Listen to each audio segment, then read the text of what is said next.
DJ Vlad is going viral right now. Yes, he is. Which he does about 3-4 times a month these days. Taraji P Henson. I'm sure you saw that interview with her, and she broke down in her interview, and essentially she was saying she, was thinking about stepping down and stepping away from the business at one point because, as accomplished as she is, she doesn't feel as though she is compensated. Getting paid. In the same way that her contemporaries are. She works very hard, and by the time agents, managers, this one, that one, they take their part, she's not coming home with much. Vlad stepped in and said, look, Taraji P Henson is worth $12 million. She lives in a $6 million house. Mm-hmm. Nobody wants to hear millionaires complaining. Here's the bigger problem. No one wants to hear a millionaire complain that they didn't get more millions. You're already a millionaire. Taraji lives in a $6 million house. She's worth $12 million. What? No one wants to hear. Sacrificed. Nobody wants to hear Vlad complain about money. And the internet went into an uproar. And one of the main reasons they went into an uproar is because, Vlad, you're white. How dare you speak on the finances of a black woman, especially someone as accomplished as Taraji P Henson? Mm-hmm. Hey, before he get into it, hit that like button, hit the subscribe button, man. It's your boy, The Real RX. Check this out.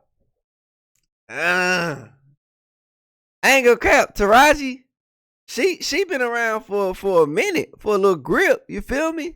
She, I wouldn't say she one of them ones, though. She ain't like a Denzel, you feel me? But she in the industry, you know what I'm saying?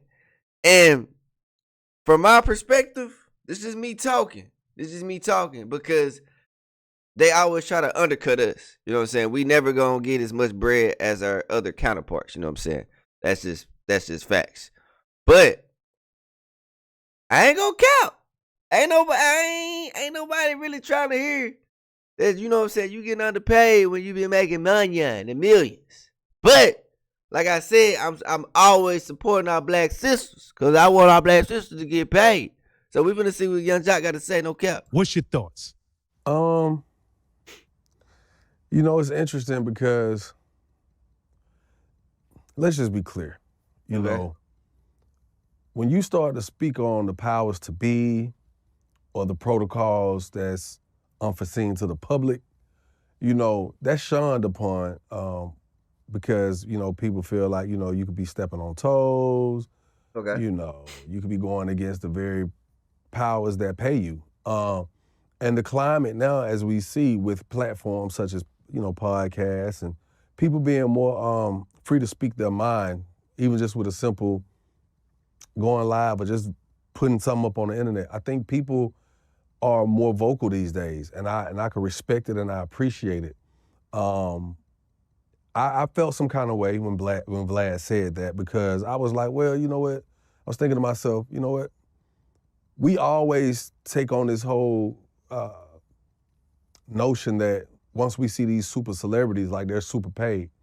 And you have to understand that sometimes, man, they ain't getting the dollar you think because by the time it trickled down to them, so many people have been paid, they walking away with 35% of their earnings.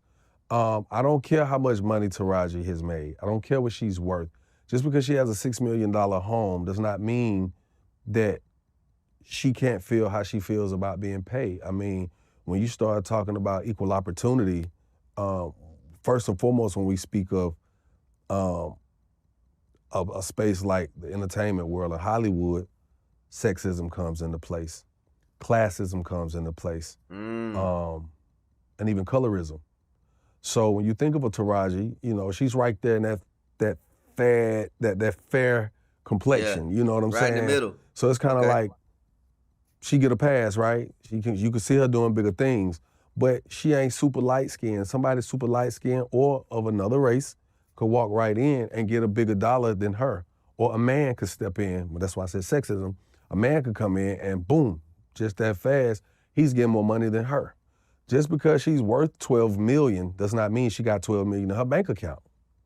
You know, I can have $1 million in my bank account and have $11 million in life insurance. You know, when people ask the question of, well, how do you raise your net or your, you know what I'm saying, what people say your worth, your net worth, how do you raise that? Well, those are one of the ways to do it. You know what I'm saying? Right now, if I go and apply my life insurance and I got a $10 million life insurance policy, that doesn't mean that I have $10 million cash liquid. You know what I mean?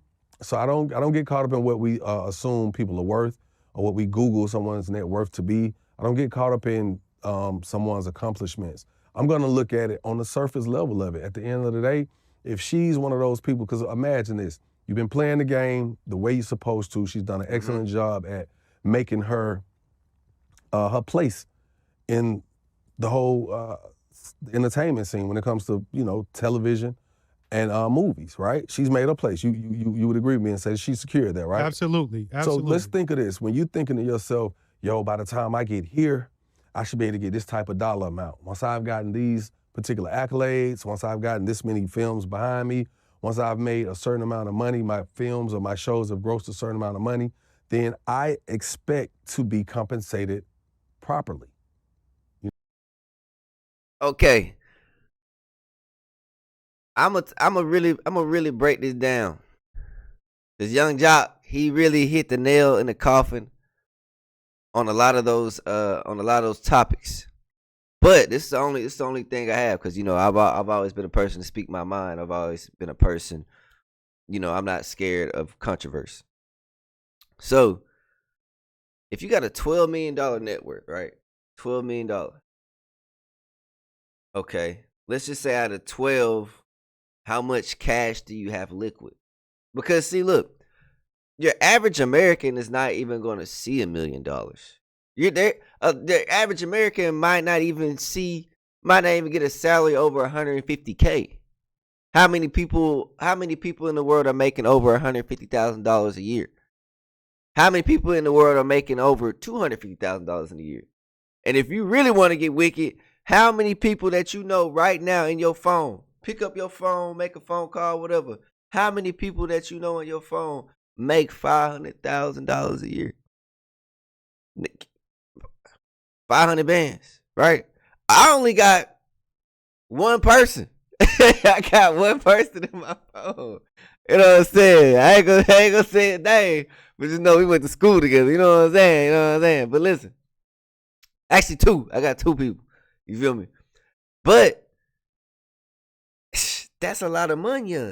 So this my only problem, because I'm all about fair pay. I'm all about being equal. But that's not how the world works. The world isn't fair. The world is unfair. The working class has been getting taxed for over years. You can work 80 hours in 2 weeks and the government take your check. They didn't do nothing for that. Meanwhile, the rich, they getting richer. They getting that bag, they getting that swag, and they paying less taxes. You know what I'm saying? So society has already built a foundation on, if you're a worker, you're going to be taxed. So that being said, if you're making anything over 150,000, you need to be spending your money on assets and not liabilities. Financial literacy. That's what it is. Especially once you get the age. I feel like after 30, it's no more games. I don't need 12 cars. I don't need a $15 million home, depending on how much income that I have. You see, it's all about assets. It's all about putting your money into certain things to generate income and to get cash flow. It makes no sense for me to spend $3 million on a home and I'm not getting bread. I'm not getting money out of it. You know what I'm saying? So I'm not saying it's not bad to own your home. Don't get it twisted. You feel me? But if you're getting real money, you need to be putting your bread into assets to generate cash flow. That way you ain't gotta complain about the big dogs. They ain't breaking you off a bag. See what I'm saying? Because you already know how the game go. You've been in the game long enough. So if I'm at that level and I'm like, okay, this is what it is. I'm a black man. I got dreads. I'm dark skinned. You know what I'm saying? Maybe they want a light skinned dude or they want a white woman, whatever the case may be. I'ma juice them for as much bread as I can get, and then put that bread into something else to get a return on my investment to where I don't have to complain. Because, like I said, how many of y'all know somebody that make over $500,000 a year? It's folks out here right now making $15, $20, $30 an hour. You know what I'm saying? I can't make it up. Do you think them folks that make $15, $20, $30 an hour, you think they got enough money to put into an investment to generate cash flow? I ain't saying it's impossible, but man, you're gonna have to work hard to save up that little bread, man. Bills, kids. Yeah. So anything over 150K, 500,000, man, you gotta make that shake. I feel like if you getting that much bread, either A, you in a lot of debt and you don't know how to manage your debt, or you spending your money on BS. BS. You know what I'm saying? You getting money, but your lifestyle is costing you more than how much you're making. There's nothing wrong with downsizing. You know what I'm saying? There's nothing wrong with living a modest life. Because check this out. Would you rather have a bunch of liabilities and still be living paycheck to paycheck and then try to portray an image like you really got it? Or would you rather look decent and have hella money liquid to where you got gas stations? You know what I'm saying? You got car washes. You know what I'm saying? You got homes, duplexes. See, boring businesses generate that bag. You feel me? Liabilities, they just depreciate. There's no return on your investment. Your money is just wasted. It's gone. It's out of there. That's how I feel. You know what I'm saying? I don't know about y'all, but hey, I'm trying to get that bag. So if I gotta get the bag, that means if I gotta put my money into something that's boring to generate some income, I do it. And I can downsize. A lot of people not willing to do that. Oh God. You know, compared to my accomplishments.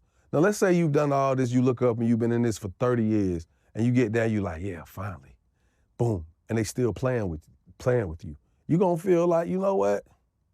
And in this day and age, like as I started to combo out with, like people are more vocal. So I'm not mad at her for speaking up. Facts, you know, me think either. about it. If no one spoke up about how these people were being paid unfairly, when it came to the whole concept of this actor strike, this writer strike, that came about because people began to speak out. You're not gonna get change if you don't speak out. So I salute Taraji wholeheartedly. At the end of the day, you know, like the statement she made about having to fire her whole team, you damn right. I should have seen Taraji on every damn commercial. And this is no shade to Shaquille O'Neal, right? I look up and I see Shaquille O'Neal on 1 million commercials. Shaq deserved it. He put his work in, right? But I'm sure some of those other commercials, no, I'm not saying he shouldn't have them. I'm just saying with the level of success she's had, I should be seeing her, someone who is active in their field. Shaq don't play basketball no more. Shaq is a multi-millionaire, if not close to a billionaire. You know what I'm saying? But his work, his accomplishments, you know, when you go in to look at what he's done and accomplished, you can see the compensation now. You can see the smooth ride for him now. When we think of a Taraji, I ain't seen her on no commercials.